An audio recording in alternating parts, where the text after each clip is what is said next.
Hi, I'm Father John Hatcher, the president of St. Francis Mission. I wanted to take this opportunity to sort of bring you up to date of things that happened over the summer and a little bit in the fall that we're looking forward to. One of the things that happened that was more personal to me is I got my cataracts taken out and new lenses put in. I did my best to get them to put red lenses in, but they wouldn't do it. I guess that was wise. But anyway, I can now see better. Some things are actually better. Some things I think I was better not seeing. But that's been a big thing for this summer, at least for me. This summer we had a very good turnout for our summer programs, Body, Mind, and Soul. We had 5 of them in 5 different villages. We probably saw almost 200 kids. Jesuit High School of Tampa, Florida came and helped us with one of those programs. In the other programs, we basically had local Lakota youth working with the little kids in those programs. All in all, it went very well. People were very pleased with it. We got a number of new people into the program, which means, of course, that we get into the homes and are able to at least have the kids be evangelizers in their home, to talk to their parents about what they learned, but also the need to have God as the center of their lives. The other things that we were involved in this summer, we've had a lot of dental clinics. Matter of fact, they're going on into the fall. I don't know how many people we've seen, certainly over 500 during the summertime alone. And we're getting dentists from all over the country. One person came from Connecticut. We've had people coming from New York. We've had a lot of dentists from South Dakota, from the South Dakota Dental Association. We had hygienists from the University of South Dakota, and they'll be coming back. Creighton University was out. The University of Indiana sent their dental students out. And actually, they're doing dentures for people. This program is extremely important because the state of oral health on the reservation is like in a third world. There's 1 or 2 dentists supplied by the federal government for 26,000 people. And we are able to at least see people get their work done, and now are able, in some cases, to give them dentures so that they would be able to eat their food properly. We've done a lot of work, especially in our own little school, teaching kids the need to take care of their teeth. And very soon, all of our new school students will be going over to the dental clinic to be seen, to get an evaluation, to take care of their needs. So this has been a very successful program. The Suicide Crisis Hotline has done wonderful work and is still doing wonderful work. We have 17 volunteers, and we're now in the process of training 7 more.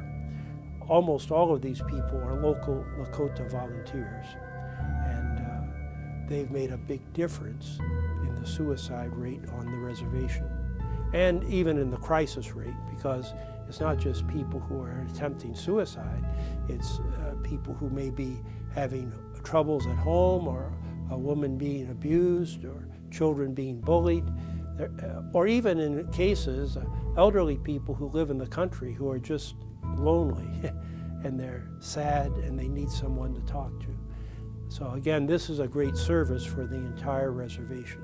The recovery program, interestingly enough, Geraldine Provincial and Jim Stans were invited and have now gone into the adult jail every Friday to put on pieces of their 12-hour recovery program.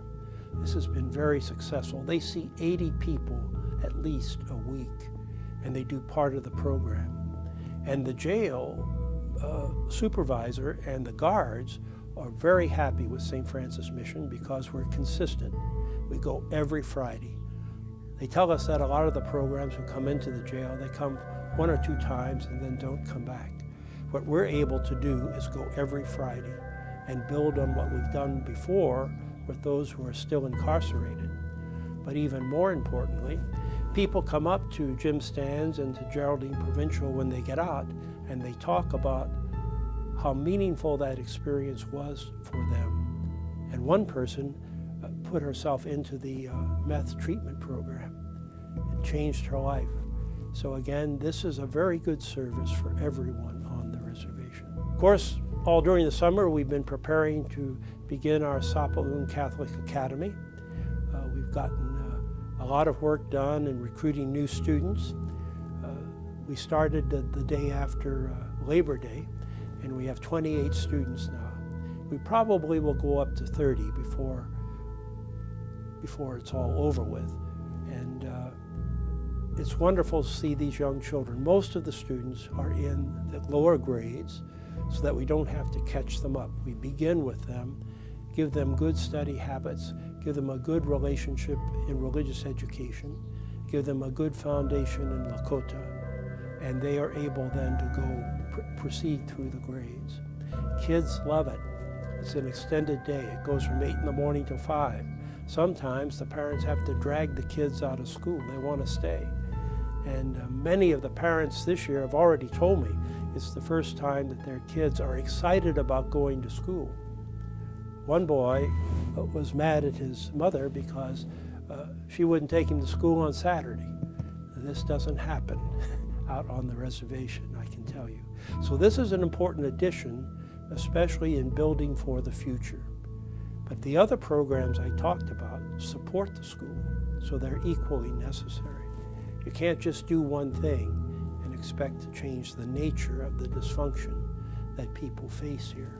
KNI Radio, we just had a discussion recently about getting more and more of our program information on the radio station, getting managers to go up and talk about the good work that they are doing and encouraging people to use our services more. KINI is a great resource for us for getting information out.